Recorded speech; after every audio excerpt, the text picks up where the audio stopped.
Yeah, Twitter said no way. But we should be I wonder good why. Here we are. We're live. We're live, Guys. baby. Welcome back to Insider Betting. We got your boy Cody Talks IF, Adam Fishkin. We're covering the Marvin Vettori versus Roman Dolidze card fight night this weekend. I'm pretty pumped. This main card looks pretty good. We got some Dana White Contender Series prospects coming up fighting on the main card. I'm excited to get into this one. Adam, let's start it off with the first fight of the night. Let's do it, baby. I just realized I downloaded the wrong file, so I'm gonna get a new file up in here real quick. Let's go. Everybody, in the meantime, Fucking keep the things new up tea. already. Keep the new tea. Hezbollah goes Pound for hard, pound, bro. number one. Pound for pound. Alex Pereira's next hardest competition. Honestly, we could just He talk always about struggles with the we can Dagestan talk guys, about that real quick. We were both in Vegas last weekend for UFC 313. Man, some of these fights were really good. Some of these fights were really boring. That chick fight, Amanda Lemos, congrats to her. But wow, that being on the main card, 15 minutes of wrestling was just brutal. Joshua Van got a really good win there, but his opponent was just diving for the ankle pick every 2 seconds. That was wild. Marsuio Ruffy, great KO, spinning back head kick. That was insane. And then Alex Pereira losing the title, bro. Couldn't believe that. Yeah, it was a crazy night of events, but really cool because we got I'm gonna be in Miami this weekend or next weekend for Dirty Boxing. We got Mike Owens is gonna be live at UFC London, and then we got UFC Miami, UFC 314, really, really close. We'll probably both be there again. So we'll see what's going on, but really dope to see fans live and to just be at these live events. Really cool interactions that we've had with some of our fans. And yeah, but let's cover the card. We got Sungwoo Choi taking on Kevin Vallejos. Vallejos is only 23 years old and he's making his debut. And it took him 2 tries on Dana White's Contender Series to get into the UFC.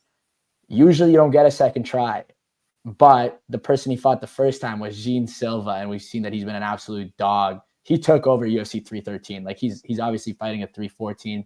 They had the press conference at 313, and it was all about him. We even got a chance to ask Carlos Paredes, like, what are his thoughts on that?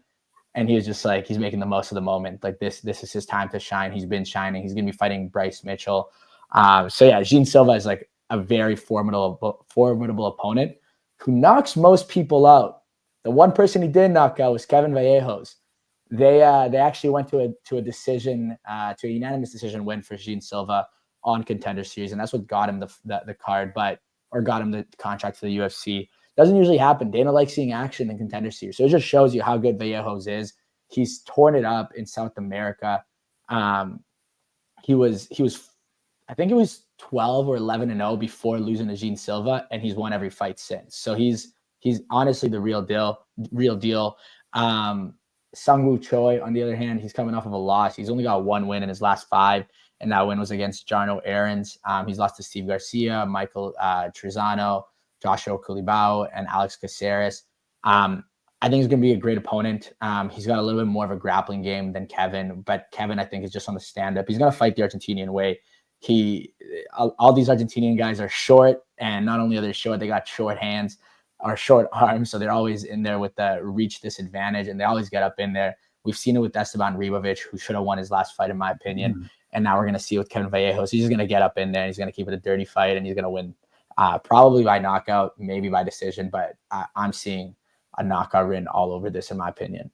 Yeah, that Contender Series competition is just getting levels and levels above what it was like a year or 2 ago. Like the competition that they're fighting now in Contender Series are like almost at that UFC level. So this is supposed to be his like welcome to the UFC moment. Can you stuff the takedowns? Can you win the exchanges on the feet? And I think he will. Sungwoo Choi, he's not anything. He's not a big prospect. He's been getting knocked out. He's kind of a fluky decision winner kind of guy. And Kevin, his knockout to get him that contract on Dana White Contender Series was brutal, man. This guy throws combos. He throws heaters. He hits hard. I think we see an early knockout in this one for Kevin. And I'm putting my money on it. So I'm hoping for it. Put our money where our mouth is. What kind of bet you got going on? You probably got him in like a parlay to get a knockout, hey? Yes, I have him and the next fight going to knockout as a little sneaky parlay. 2 knockout parlay. Oh, really dope. Really Yep. dope. 2025 has been the year where like all these prospects get fucking demolished, and betting on someone's debut has just been tough nowadays. Mario Pinto proved us wrong a couple weeks Exactly. back against Exactly. Austin Lane. So these prospects still got a chance, but let us know in the comments if you guys think Kevin Vallejos is like the next up and coming prospect. I think he is. I'd love to see an Argentinian champion, obviously, with my background, but would be really dope to see him do well.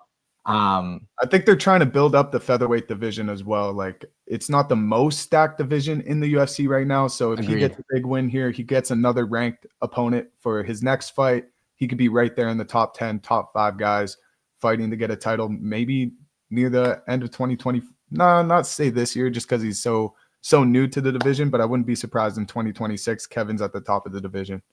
Yeah, I think Kevin's going to be one of those guys that they try to run up pretty quick. Just because if he keeps winning the way he's been winning his whole career, like they're gonna want to push him. Like this guy's got what was it? I think it was 10 knockouts or something like that. 10 knockouts and 14 wins, and then two of those other wins were submissions, and the other 2 decision. Like this guy's 12 out of 14 for finishes in his career. Like he's the real deal, and fuck, I got my money on him too. He's a bad bet though at -600, but by knockout, I bet you that's sexier odds. Yeah, plus 166. I'm not sure what that is in like Yeah, but almost like 2 to 1. yeah, decent Just odds under. for knockout. Decent odds for sure. Next up, we got Brenson Ribeiro versus Dr. Nurgozai. Butchered both of those names. I know the in Brazilian or in Portuguese, it's like a for the R, but never get it out right. But anyway, Dr. is making his UFC debut. He's 10-0 in his career. He's got 6 knockouts. His last win was against man, I can't even pronounce this name, Barstos Schwezik or something like that on Contender Series. He got him with the second round head kick KO in the second round there. So that was pretty dope. Ribeiro, on the other hand, he's had a rough time in the UFC. I actually got to see him live at UFC Edmonton versus Kai Machado, and I thought Kai Machado had that. I really did. And then it ended up going to a split decision win for Ribeiro, which busted my parlay. So that wasn't great. But it was a good fight. And I think what this fight really is, and sorry, again, Kai Machado, that was his first UFC win. So it was the first time he got his hand raised for Brenson there. He was on a 2-fight losing streak before that in the UFC. But this fight is basically just 2 strikers going at it. One of them is a little bit more technical. The other one is a little wilder. The technical guy being Dr., the wilder guy being Brenson Ribeiro. I think that Dr. is going to pick his shots. I think that we might see, I know I brought up the Mario Pinto Austin Lane example already. I think we're going to see a similar style of fight where Dr., like Mario, is going to be a little bit more reserved, try to pick his shots. I think Ribeiro might have even rocked him, just how Austin Lane rocked Mario Pinto a little bit. But I think in the end, Dr. is going to get the knockout win personally here. But I know you bet on this fight. You said you bet on knockout. You just didn't say who you bet on. Well, Brendan Ribeiro, he's not Brendanson Ribeiro, he's not the most reliable fighter. He's getting those close decisions again, kind of similar to the first fight on the main card. These guys are just a test to get their feet wet into the UFC, right? So I think he's going to get tested, like you mentioned, Mario Pinto getting tested in the first round against Austin Lane. I wouldn't be surprised if it's a second round knockout. Same script here. Dr. is a savage, bro. If you replay that knockout on Contender Series, that spinning kick, bro, oh my God, that head kick is crazy. So I think the combos will be too elite. And that's crazy saying because he's not a vet at all in the UFC yet. But again, these are one of those light heavyweights that they want to build up. This is a great first test for him. Similar in age, if you look at the shape of the fighters, it looks like Brendanson might have a little more cardio or stamina maybe in the tank here. So let's see how Dr. does if it gets into those later rounds. If he has enough to keep throwing hard, you do see light heavyweights like a Michel Pereira, for example, get exhausted. Gregory Rodriguez, another example, just these big light heavyweights who tend to get exhausted into those later rounds. But this is a 3-round fight. There's a lot on the line for him. He can't get a loss here. I mean, both of them can't take a loss here for their careers, right? If Brendanson Ribeiro takes a loss. I wouldn't be surprised if we see him on one of those posts of cut from the UFC. But Yeah. Yair knockout, I think it's a lock. It's in my parlay. That's what I'm rocking with. Oh yeah. I know you don't love pronouncing names, but you're just skipping the D on his name. Hey, you just go straight to I Yair. keep calling him Brenson. Also, No, I was talking about DR. DR. What was I calling him? Yair. I was like, you're just skipping Oh the my D. goodness. I'm sorry, guys. Also, quick apologies. I lost my glasses in Vegas, so reading right now is kind of on the table right now. It's kind of Yeah. crazy. So yeah, No pardon seeing my for Co. pronunciation. Just let me off this week. I'm gonna get contacts this week, so ignore Hell that. yeah.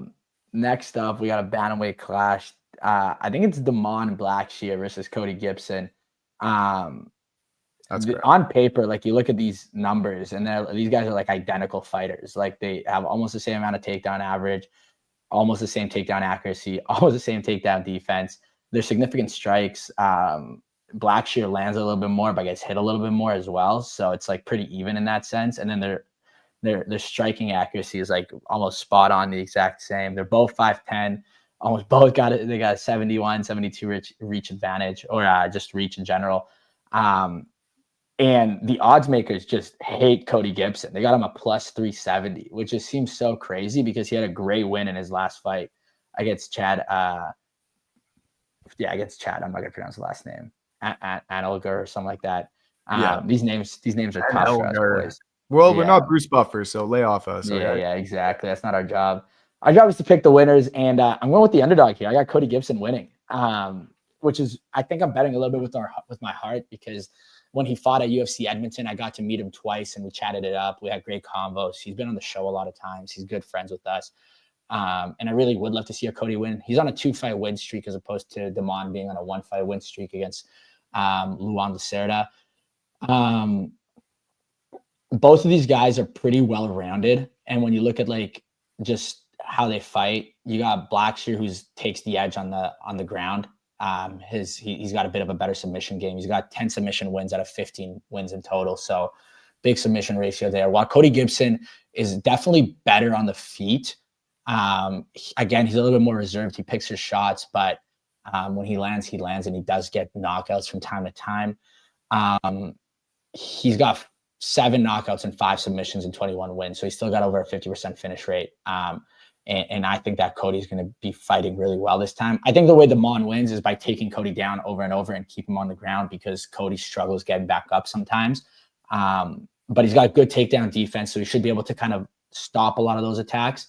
And I think that if he can just keep the fight on his feet, he's going to get the win. And I think he's going to do that.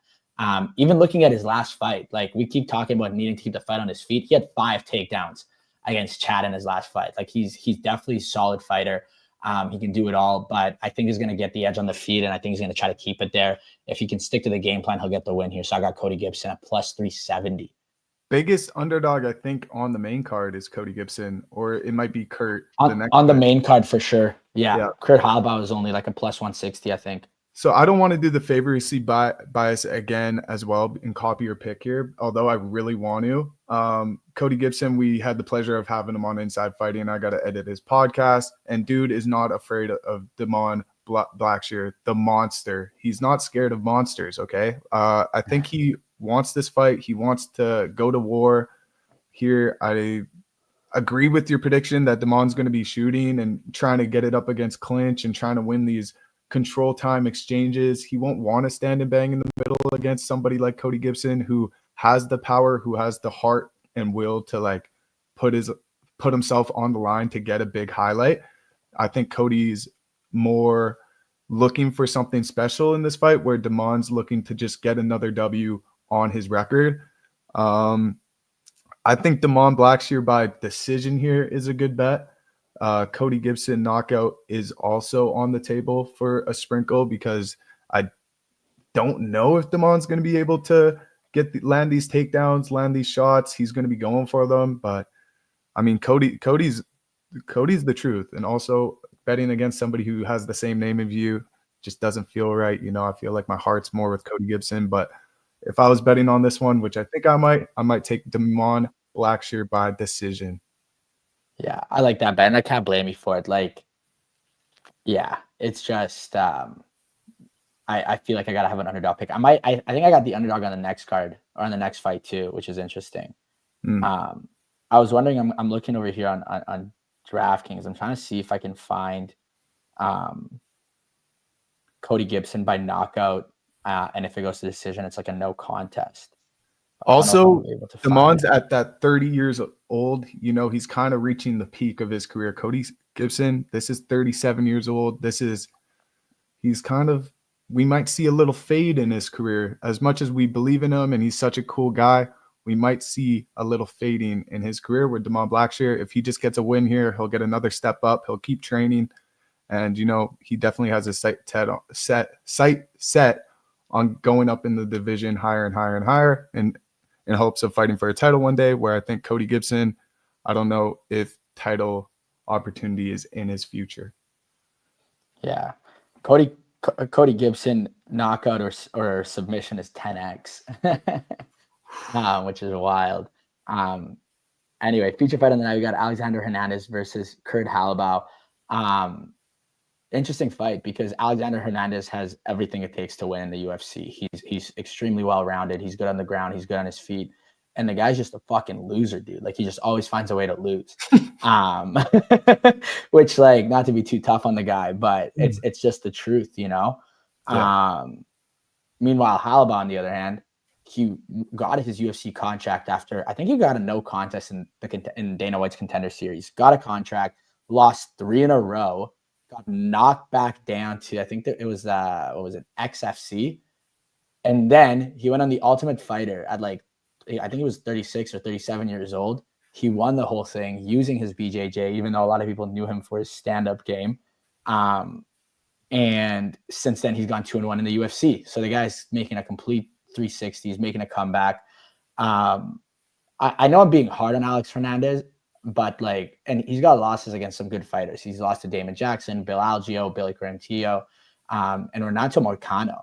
And he's only been beating Austin Hubert and Jim Miller. But I don't know, man. Minus 205, he should win. He should 100% win. He's better at everything. But he just always finds a way to lose. And I'm kind of done with the losers, bro. We bet on Alex Morono last week. We bet on Jalen Turner last week. And those guys just, their head's not in the right space. They just keep fucking losing. And I feel like that's what we're going to see with Alexander Hernandez. That's why I want to go with Kurt Halabow. I think he's really pushing to just make a bit of a comeback in the UFC. But I really don't want to pick Kurt. And I think I'm going to end up picking Alex. Which I'm just gonna regret, I think. But it's kind of that's the way I'm, like, breaking down this fight, is like, you're really feels like you're losing on either guy you're betting on here.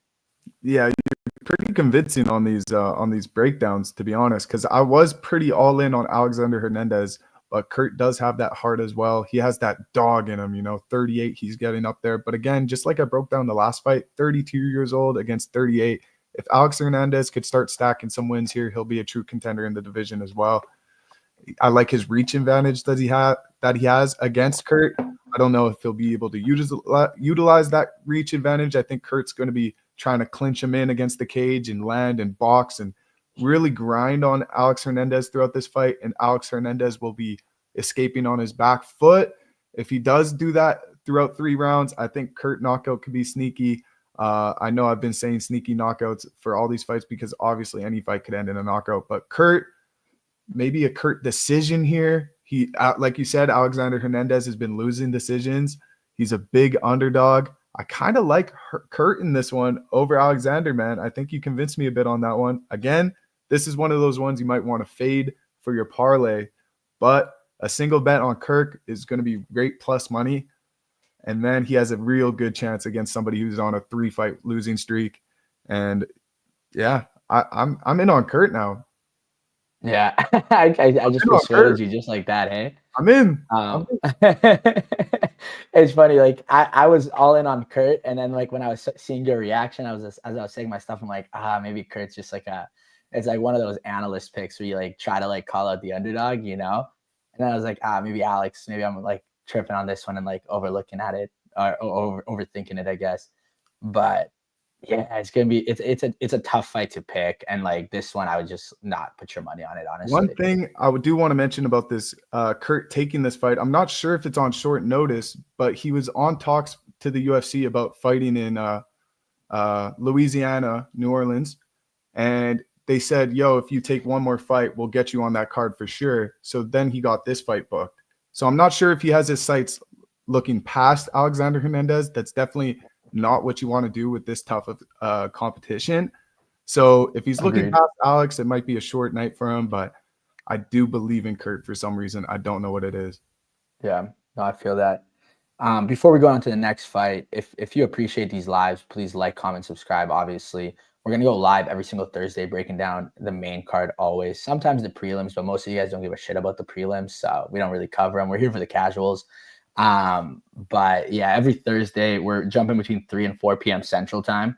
So that'd be like 1 or 2 Pacific time, or 4 and 5 Eastern time. But we'll get on a consistent schedule here. But moving on to the co-main event, we got Chidi and Njokuani versus Elizeu Zaleski dos Santos, the longest name in the UFC. Put that on the back of the And jersey. yeah, that shit don't fit at all. Again, interesting fight. Both fighters are on win streaks in a sense. Chidi and Njokuani has been Jared Gooden and Roos McKee in his last 2 wins. Before that, he was on a 3-fight losing streak, losing to Gregory Rodriguez, Albert Duraev, and Michael Oleksiejczuk. Dos Santos, though, he's although his last 5 doesn't look that good, he's got 3 wins, 1 loss, 1 draw. He hasn't, like, he's beaten good opponents. His last fight was coming off of a loss, and he was put up against Zach Scorgan, who definitely isn't like a at name opponent. But before that, he beat Abubakar Nurmagomedov, who's one of Khabib's cousins, and he beat Benoit Saint Denis, who before getting knocked the fuck out against Dustin Poirier, people are talking about him like he's next up, you know. But don't get me wrong, Chidi's kind of riling up a comeback for his UFC career. He's on a 2-fight winning streak. Before that, like I mentioned, he was on a 3-fight losing skid. But before that 3-fight losing skid, he was also on a 2-fight winning streak. So he's 4-3 in the UFC overall. Meanwhile, you got Dos Santos, who's just starting to get momentum again, because he's been in the UFC since 2015. So he's a vet, right? But he's kind of gone through wins and losses. I think he had a 7-fight win streak at one point and then a couple losses. But he's 11-4-1 in the UFC, so definitely not a record to joke around with. I know he's 38 years old, and Njokuani is 36 years old, so I'm not too hot on him either. I think both of these guys are pretty well rounded, and both of them are going to be looking to keep it on their feet, just based on their records. Njokuani's got 14 knockouts out of 24 wins. Zaleski dos Santos got 50 knockouts and 25 wins, so they're very even there. But Zaleski does take a little bit of a slight advantage when it comes to the ground game. You can see that Njokuani doesn't really mix it in ever. He's got good takedown defense, but Dos Santos will. He's Brazilian. He's got his BJJ. So just because of that, I'm going to give it to Zaleski dos Santos. I think that he's really pushing to make a bit of a comeback. I don't think either of these guys are title contenders by any means, but when you look at the record overall and you look at the guy who's just been able to win over and over in the UFC for a long period of time, I got that guy, you know? So Zaleski dos Santos is my pick here at -205. Yeah, just taking a quick peek at Dos Santos' last fight against Roundy Brown. He lost the decision there. He was outstriked by 70-something significant strikes. So, I mean, it's against a more rangy fighter. It's against a taller opponent who's kind of like a Randy Brown clone in a sense. Not being racist, but the height and the reach is pretty much the same as a Randy Brown matchup here. So I think Chidi could absolutely win a decision here against Dos Santos, where Dos Santos, I don't know if he's going to try to put him away early. He does have early knockouts in his past. It's going to be a tricky one. Can Chidi get past these first few rounds, the first, second round? Is he going to get exhausted? Hopefully not. If Dos Santos starts to mix in that ground attack, switch stuff up, make Chidi kind of guess, not know whether to have his hands up or down, if he should defend takedowns, or his head, because if he starts to mix it up a bit, then he'll have a better chance at landing more significant strikes against Chitty. We'll see if he learned from his last fight, if he could stick to the right game plan in this one. But if they're strictly standing up and you see that nothing changes and they're just standing up in this fight in the first, second, third round, Chitty's going to win the decision here. And I kind of like the Chitty underdog play. I'm not going to lie. Yeah, it's interesting. I think I'm going to see, well, we'll see, because I'm going to be in Miami next weekend. So I guess I'm going to, and I think Edukani goes to Dirty Boxing, which is where I'm going. So I think I might see him after the fight. So there'll be some good questions to ask him depending on how this fight goes, I think. Awesome. But yeah, you're right.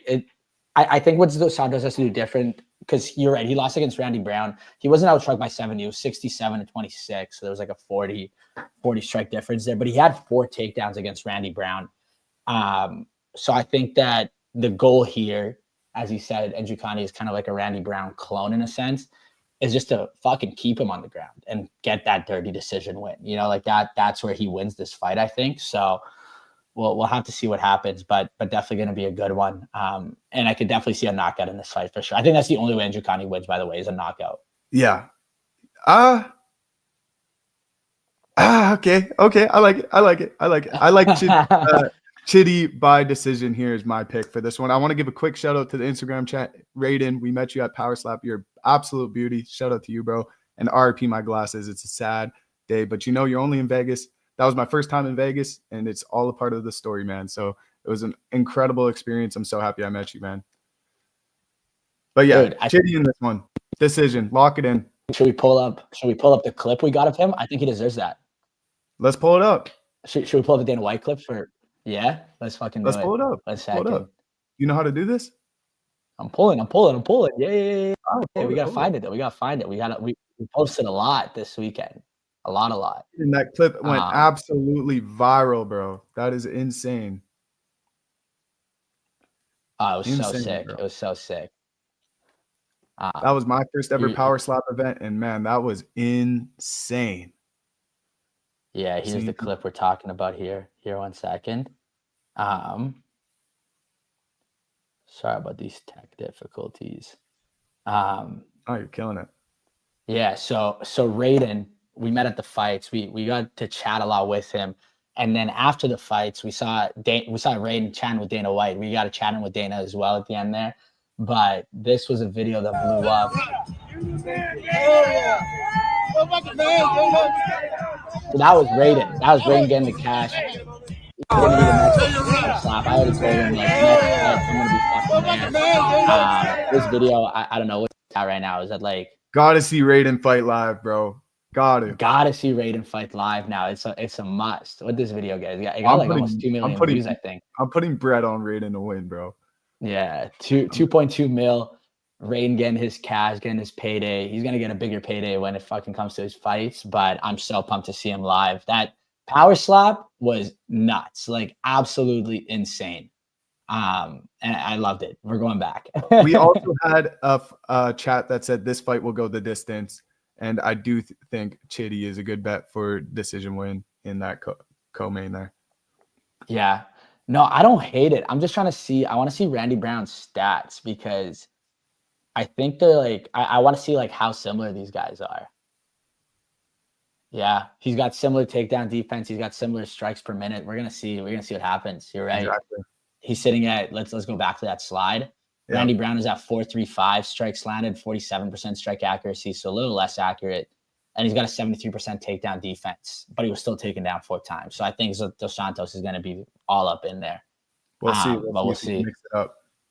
Marvin Vettori making his UFC comeback. Finally, bro. I feel like this guy was on such a high horse when he left, and then he got injured, and he's been out for a while. I think it was a shoulder injury. I was watching something earlier today that said that he might still actually be injured and that he's not 100% recovered.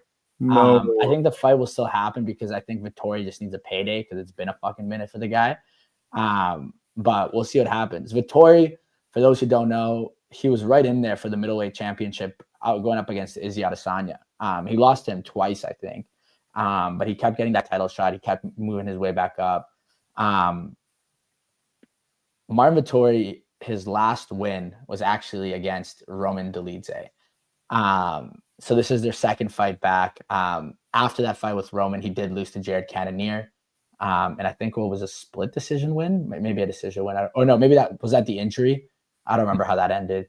But Vettori got the loss there. Beat Dolidze once. Dolidze has since fought, I think, 3 times. He lost to Vettori, then he lost to Imavov, and then he went on to beat Anthony Smith and Kevin Holland, which are both great opponents as well. I'm pretty high on Dolidze. I like him a lot. I think he's a great fighter. And that first fight was almost 2 years ago to the date. That fight happened on March 18th. These guys are fighting on March 15th now, almost 2 years later. I know on paper, Marvin Vettori is just better everywhere. But I think when you take a 2-year layoff, like you just don't come back the same. I guess we'll see. But I got Dolidze all the way. Like I think it's pretty surprising that he's a plus 130 underdog. Don't get me wrong, like Vettori is great. And in his prime, before he had to take the 2-year layover, like he was really fucking good. But Dolidze has been fighting. He's been active. He's been winning. I got my money on Dolidze. I think he's just going to come in on such a momentum shift that's what gets him the win. Where Vettori just being out for so long, he's going to look a little rusty. He might have improved in some areas, but I just don't think he's going to be his old self, especially after an injury that seems to still be bothering him a little bit. And he'll need it in this fight. Like he'll need the stand up, he'll need the ground game, and your shoulder doesn't help you if it's not good. So yeah, I got Dolidze. Man, you're kind of convincing me again. I don't like it. But Roman Dolidze, he is the more active fighter, although his last win was a 3-round decision win against Anthony Smith. And my opinions on Anthony Smith aren't the best right now. I think he's going to get knocked out in the first round of his next fight, and I think he's going to retire. Anyways, Marvin Vettori, yes, it's been 2 years, but his last opponent was Roman Dolidze. Once he steps back into that ring, he's going to be like, it's like a fever dream. You just wake up and, you're back in the fight. His last literal time. And this is an Apex fight, if I'm correct, right? Mm-hmm. In Vegas, Apex. I think I'm giving this one to Marvin Vettori here. If you look at their nobody landed a takedown in their last fight. Roman shot one, but he didn't land it. Marvin Vettori kept it standing, and he outstruck him with the significant and more strikes thrown. I think we're going to see a repeat of that. They did have Marvin Vettori booked to fight against Brendan Allen. I think they wanted to test him with some ground game and see if he could win a fight against a more heavier grappler. Roman Dolidze is just not that guy when it comes to the wrestling. He's going to keep this one standing. Marvin Vettori knows how to bang. He's strong. I think he gets another decision win here, and I'm confident enough to put my money on it.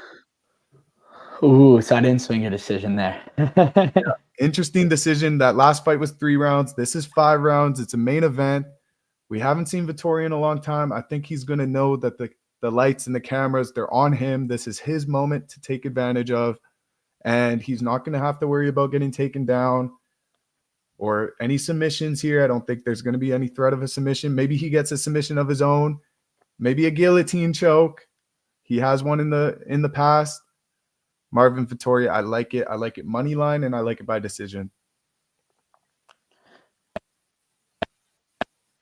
No, I like that. And I don't get me wrong, like I think Marvin Vettori is like a top 5 guy in the middleweight division. And that's what these guys are fighting for. Like I think winner of this potentially goes up against someone like Kai Baralho, for example. Unless, I don't know, Kai should also be fighting a little. Yeah, it's just weird because Dolidze lost to Imavov, right? But Vettori is definitely gunning. Like he hasn't fought Baralho, he hasn't fought Imavov. I think he might have fought Strickland in the past, but Strickland's still in that top 5. But it's an interesting division. It's definitely fucking loaded right now. It's the most exciting division in the UFC, I would even say, at the moment. But both of these guys are fighting to come back. I'm looking at the stats right now, and Marvin Vettori actually fell out of the top 15 in the most recent rankings. Oh no, which is interesting. I think so. Yeah, because they brought up Renier de Ritter up and Paulo Costa up 1. Dolidze actually fell down a spot. I don't know how he fell down to 12. Man, they got Vettori's not 11th at the moment. And Bo Nickel, and they're fighting against each other. Yeah, that's confirmed. Okay. Bo Nickel's not even in top 15, bro. Oh wow. He needs to win over RDR. I actually think he's going to win that one. I'm not big. Win that too. I'm not big on RDR, but no. he's yet to be tested. Let's just leave it at that. But Marvin Vettori, he's been tested before. Both of these fighters have been tested. I think Vettori he's going to feel the disrespect. Is he an underdog as well? No, he's the favorite. Okay. So he has a little respect in there. But I think odds makers like him for sure. Yeah, we'll have to see. It's hard betting on a guy coming back after so much time off. That's all. Israel Adesanya is going to make a YouTube reaction video to this fight. So he needs to win. He needs to impress his old buddies, his old foes. It's a mandatory lock win for Vettori here, in my opinion. Yeah. Although Roman Who knows? Maybe we're still waiting on an Izzy fight. Maybe Vettori wins here. They run it back a third time. I don't think people want to see it, but it's kind of like both in their worst, see who wins. I wouldn't mind that. I honestly wouldn't mind that either. Yeah. I love their fights. I thought they were all great fights, or the two fights that they had. But anyway, that's insider betting. Again, we're live every single Thursday. Going to be at around 3-4 p.m. Central Time moving forward. But it's been an absolute pleasure, and I'm looking forward to these next fights. UFC London, 2 weeks away, less week and a half away. We're going to be there. We're going to be live.